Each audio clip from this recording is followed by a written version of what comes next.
Hi mga garden, so this is Hardinerang Nanay once again. Welcome to our home, our garden, and we believe that all plants grow with love. So for today, we are going to talk about watering our plants. We are going to answer when and how. When do we need to water our plants, and how do we water our plants? If you are not yet subscribed yet to our channel, like, comment, and subscribe, and click the notification bell for more home gardening tips and vlogs from Hardinerang Nanay or HNTV Baguio.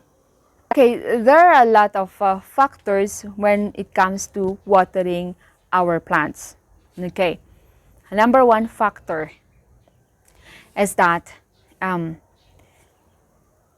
always say this one. Watering depends on the sunlight exposure.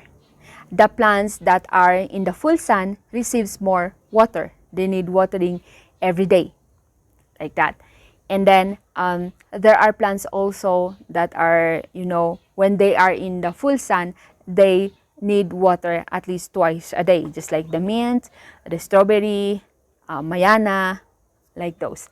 And then when they are in the partial light or partial shade, when they are in the bright shade and filtered light, there we have to consider watering them once a week, especially if it is the cacti or the succulents or the begonias. Actually, almost of my plants are, in the filtered light. So I water them once a week during summer for the begonias, and then during rainy season I water them once a month. Okay, and then what else? When they are in the low light or indoors, if you are fan of taking care of plants indoors, consider watering them every 2 weeks or every 3 weeks. All right, just like for example sansevierias, actually you can water them once a month if they are indoors. All right, and then number two, overwatering is the number one killer of all plants. All right, so when do we know that or how do we know that your plant is overwatered? Of course, it's dead. Okay, your plant's leaves are, yellowing, or, rotten, fungi, infections, like those. Because, overwatering invites more pests and diseases and more casualties on your plants. And then another one is that underwatering is the number two killer. Of course, yes. Ikaw kaya ang hindi uminom, 'di ba? So, another one is inconsistent watering. Why the tips of your leaves are turning brown?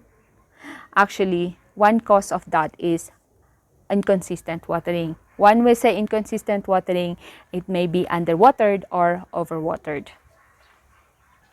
So we need to consider also to group our plants. All right. So succulents goes together, cacti goes together, begonias goes together, and then ferns goes together. So that it will be easier for you, and it will be efficient if you water them. Okay. So the areas where to water this week, or to water the next week, or to water once a month. Okay. Another factor, number three, is consider the season. Okay, during summer, I water my succulents and cacti once a week. All right, or yeah, and then also my begonias, I water them once a week. But there are days of summer that is too hot, right? So I water them twice a week. So we have to be observant, okay? Observe in our garden because we have different locations of our gardens. Number four factor, water your plants in the morning. A lot of people may disagree with me because, you know, they are watering their plants in the evening. I've been there. I had been watering my plants in the evening, okay, at 5 p.m. But then I changed my schedule. Why? Because during the night, when your plants are wet, the soil, the garden are wet, the snails and slugs will come and more pests and diseases to come. I did see the difference when I already changed my schedule in watering my plants. When I water my plants already in a morning schedule, is that lesser pests and diseases, lesser fungi, lesser snails and slugs. Okay. And then also, if you water them early morning, if you cannot wake up early, because when it is my watering schedule, I wake up 5 o'clock or 6 o'clock and then water. Okay, just before sunset. Okay, if you cannot wake up that early, until 8 a.m. Okay, you can water your plants. Okay, especially in the succulents and cacti, this is very important. You just water them so that by the time that the sunrise is there already, it's already dry up the leaves if you accidentally or if you bat your plants. And then the succulents and the cacti get only what they need. Okay, it applies also actually to all other plants. So other plants also prefer to be watered in the morning so that they have something to drink during the midday or hot day. Okay, so that they will not have a heat stroke during the day. Okay. Okay, next question that we are going to answer is that how do we water our plants? By using sprinklers or hose like that. So it's okay for some plants to be wet all over. And then sometimes also I bath my succulents and cacti. It's okay for you to do that. And also some begonias, also the common ones, I wash them. But make sure that there is the sun that dries up. It's not a rainy day like that. If you do that during a rainy day, welcome fungus.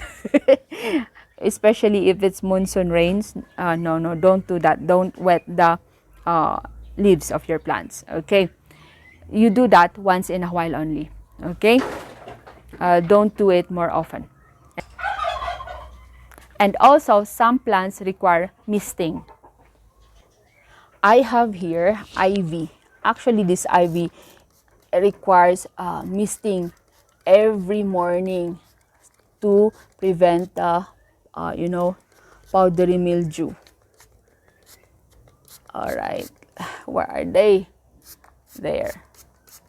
So the one I'm using, the water is actually what's that? Soft water. When we say soft water, there is no chlorine in it. It could be distilled water, or it can be a tap water, but you need to sit the water or let the water sit for overnight before you spray on your ivy. Okay, water on or spray also on the back side of the leaves. We have here also what's this? The ferns. Okay, they need to be misted every day, especially if they are indoors. If you are using tap water on your calatheas, let the water sit for overnight and water on your calatheas the next day. That's it, mga garden. That is just a short video about when and how do we water our plants. Enjoy gardening. Tiinog kabasan moan. Pan-like kayo, pan-comment kayo, pan-subscribe kayo. Click the notification bell for more home gardening tips and vlogs from Hardinerang Nanay or HNTV Baguio. God bless us all. Maptang dyan ako tayo namin.